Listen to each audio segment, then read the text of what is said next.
DAC ভরা খাবার খেলে শুধু পেট ভরে না, ড্যাক ভরা খাবার খেলে মাঝে মধ্যে মনও ভরে।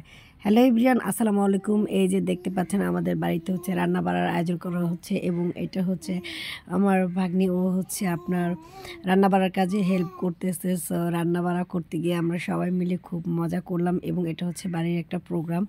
এই প্রোগ্রামে হচ্ছে ড্যাক ভরা রান্না করা হচ্ছে, তাও আবার হচ্ছে লাকড়ির চুলায় এভাবে।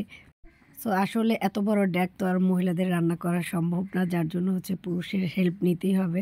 সো তারা হচ্ছে বড় বড় ড্যাক নিয়ে রান্না বসিয়ে দিয়েছে এবং আমরা হচ্ছে মাঝে মধ্যে একটু নেড়েচেড়ে দিয়েছি, তাতেই বলা চলে যে আমাদের হাতের রান্না। সো এখানে ২ টা ড্যাক বসানো হবে। একটা ড্যাক হচ্ছে অলরেডি বসিয়ে দেওয়া হয়েছে এবং আরেকটি ড্যাক অপেক্ষায় আছে কখন সে চুলায় উঠবে। সো এই যে দেখতে পাচ্ছেন মাশাআল্লাহ, একটা কিউটি বেবি, একটা কিউটি বিড়াল ছানাকে নিয়ে খেলাধুলা করতেছে। সো এই দৃশ্যটা দেখে আমার কাছে খুব ভালো লেগেছে এবং ও হচ্ছে একদম ভিডিও করার জন্য পোজ নিয়ে বসে আছে। ছোট, ছোট বাচ্চারাও আজকাল মোবাইলের ব্যবহার কিন্তু শিখে গেছে।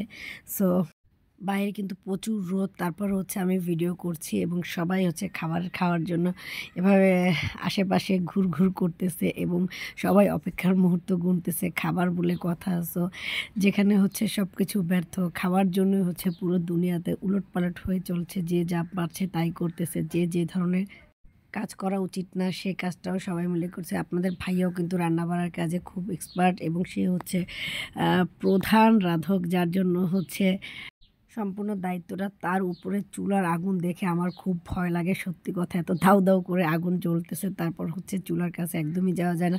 ছোট ছোট বাচ্চারাও হচ্ছে এই ধরনের প্রোগ্রামে খুব আনন্দ করে থাকে। দেখতেই পাচ্ছেন সবাই মিলে একটা আয়োজন করা হয়েছে এবং সবাই মিলে অপেক্ষার মুহূর্ত গুনতেছে, আনন্দ করতেছে।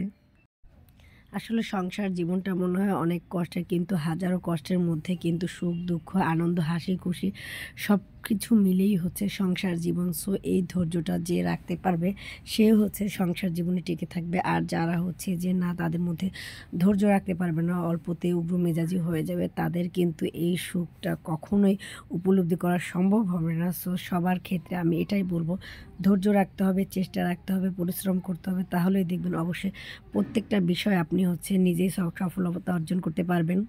এটা হচ্ছে কাঁঠাল গাছ। তো আমাদের বাড়ির সামনে এরকম একটা কাঁঠাল গাছ লাগানো হয়েছে, একটা পেঁপে গাছ লাগানো হয়েছে। এগুলো হচ্ছে আপনাদের ভাইয়ার হাতে লাগানো। মাশাআল্লাহ, আলহামদুলিল্লাহ, আমাদের কাঁঠাল গাছে কাঁঠাল ধরেছে, ছোট্ট গাছে কাঁঠাল। সো এর জন্য হচ্ছে মশারি কাপড় দেওয়া হয়েছে। এই যে দেখুন রাঁধুনিরা সবাই মিলে খুবই যুদ্ধ করে যাচ্ছে, কষ্ট করে যাচ্ছে একটু খাওয়ার জন্য। বাট এটা কিন্তু শুধু যে খাওয়া দাওয়া তা না, এটা হচ্ছে সবার আনন্দ, সবার ভালো লাগা এবং এ ধরনের পারিবারিক প্রোগ্রামে সবাই হচ্ছে অংশগ্রহণ করলে, সবাই হাত লাগিয়ে কাজ করলে কিন্তু আনন্দটা আরেকটু পরিপূর্ণ হয়। সবাই ভালো থাকবেন। আল্লাহ হাফেজ।